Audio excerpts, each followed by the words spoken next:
जी, आज बना रहे हैं आप ही की रिक्वेस्ट पर आलू और पालक की सब्ज़ी।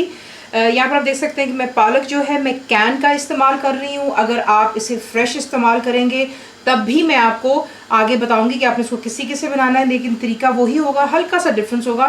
तो ये होगी कैन पालक यहाँ पे, यानी कि स्पिनच, आलू यानी कि पोटैटोज़ एक ही साइज़ के प्लीज़ काटिएगा। पानी में इसको रखा हुआ है मैंने। साथ ही बीच में आपको चाहिए होगा टमाटो। मेरे पास फ्रेश टमाटर आज नहीं थे तो मैंने जो है कैन का इस्तेमाल कर लिया, तो दैट्स परफेक्टली फ़ाइन। आपके पास अगर घर पर कैन है तो आप वो भी इस्तेमाल कर सकते हैं, फ्रेश भी चलते हैं परफेक्टली। प्याज जाएंगे यानी कि अनियंस फाइनली, इसको आप जिस तरह ऑमलेट के लिए बनाते हैं उस तरह चॉप कर लेंगे। फ्रेश ही आपको चाहिए यहाँ पर लहसुन 10, गार्लिक आपने इसका पेस्ट नहीं, इसको आपने दरदरा सा जो है कूट लेना है माम दस्ते में। तो ये हो गया फ्रेश गार्लिक यानी कि लहसुन, कुटी हुई लाल मिर्चें, दैट्स क्रश्ड रेड चिली, गरम मसाला पाउडर, ज़ीरा दैट्स क्यूमिन सीड्स, सॉल्ट यानी कि नमक, हल्दी दैट्स टर्मरिक। तड़का मैं इसको दूंगी हरी मिर्चों का, बुलेट ग्रीन चिलीज़ हैं, और फ्रेश अदरक जाएगा। तेल में बनाएं, घी में, आपकी अपनी मर्जी है। इसे मैं आज बना रही हूँ घी में, तो आपको दिखाते हैं इसको बनाना। घी हो चुका है यहाँ पर गरम, इसमें मैं ऐड करने लगी हूँ जो कि हमारे फाइनली चॉप्ड अनियन है, और बीच में जाएगा फ्रेश हमारा लहसुन। और हाई फ्लेम पर आपने जो है इसको हल्का सा सुनहरा रंग, सिर्फ इतना आपने सुनहरा इसको करना है, ज़्यादा काला नहीं करेंगे क्योंकि जो बीच में लहसुन है वो आप देख ही रहे होंगे कि उससे ज़्यादा जल्दी डार्कर कलर में आ जाएगा। तो ये दैट्स परफेक्ट। उसके बाद यहाँ पर आप ऐड करेंगे जो कि आपके टमाटोज़ हैं, और उसके साथ ही आप ऐड करेंगे कुटी हुई लाल मिर्चें, यहाँ चला गया नमक और हल्दी। फ्लेम आप रखेंगे हाई पर और टमाटर के अच्छी तरह गल जाने दें और इसका मसाला बन जाए, फिर आपको नेक्स्ट दिखाएं। टमाटर परफेक्टली गल चुका है और जो है इसका मसाला भी तैयार हो गया है। घी इसमें काफ़ी इस्तेमाल मैंने कम किया है क्योंकि हम सब्ज़ी बना रहे हैं, वरना फिर घी ऊपर तैरता है।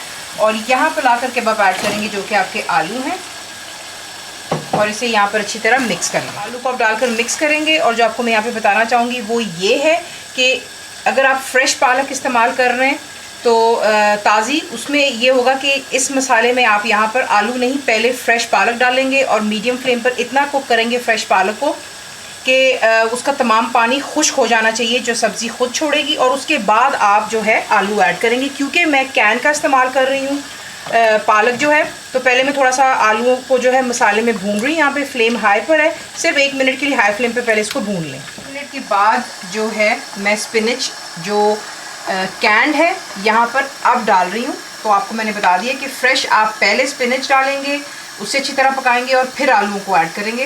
तो ये बीच में डाल लेते हैं और इसे अच्छी तरह आप यहाँ पर मिक्स करेंगे। मिक्स करने के साथ ही इसमें आप डालेंगे थोड़ा सा पानी, वो इसलिए क्योंकि हमने आलूओं को भी कुक करना है। तो पहले इसके अंदर जो है इसे मिक्स कर लेने के बाद इसमें आप ऐड करेंगे सिर्फ इतना पानी कि जिसमें आपके आलू गल जाएँ, और पानी जो है दोबारा कम्प्लीटली ड्राई हो जाना चाहिए। तो जैसे इसमें जोश आएगा आप कवर करेंगे और हाई फ्लेम पर रख लें या मीडियम पर रखकर इसको इतना कुक करें कि आलू आपके गल। देख लें आलू परफेक्टली गल चुके हैं, पानी भी खुश्क हो गया हुआ है, और आप देख सकते हैं कि कितना तेल कम या घी में आप इसको बना सकते हैं। तो यहाँ पर ला करके अब आप ऐड करेंगे जो कि गरम मसाला है, ये डाल लें, इसको अच्छी तरह मिक्स कर लें और फिर इसका तड़का तैयार कर लेते हैं। यहाँ पर देख लें मैं तड़का इसको लगाने लगी हूँ घी का। मैंने इसको घी में ही बनाया, बहुत ही कम इस्तेमाल करेंगे। अगर आपको कोई हेल्थ इश्यूज़ है तो आप प्लीज़ ऑयल में बना सकते हैं, कोई इसमें इतना ख़ास इशू नहीं है। यहाँ पे घी हो चुका है गरम, इसमें आप डालेंगे ज़ीरा। गरम तेल में जाते ही वो अपना जो है जायका छोड़ देता है। उसके बाद आप इसमें ऐड करेंगे जो कि आपका फ्रेश अदरक है,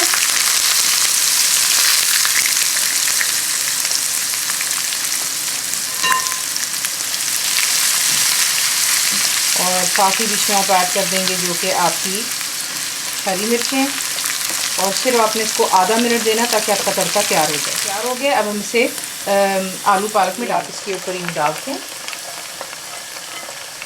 इसको अच्छे से मिक्स कर लें और इसे डिश आउट कर लें। तड़का लगा लेने के बाद आप इसे गरम गरम सर्व करेंगे रोटियों के साथ में। रोटियों पे मक्खन या घी लगाइएगा। फुल रेसिपी के लिए आप जाएंगे मेरी वेबसाइट पर विच इज़ cookwithfaiza.net पर। बनाइए और बताइए आपको कैसा लगा। दुआ में याद रखें, and thank you for watching the video.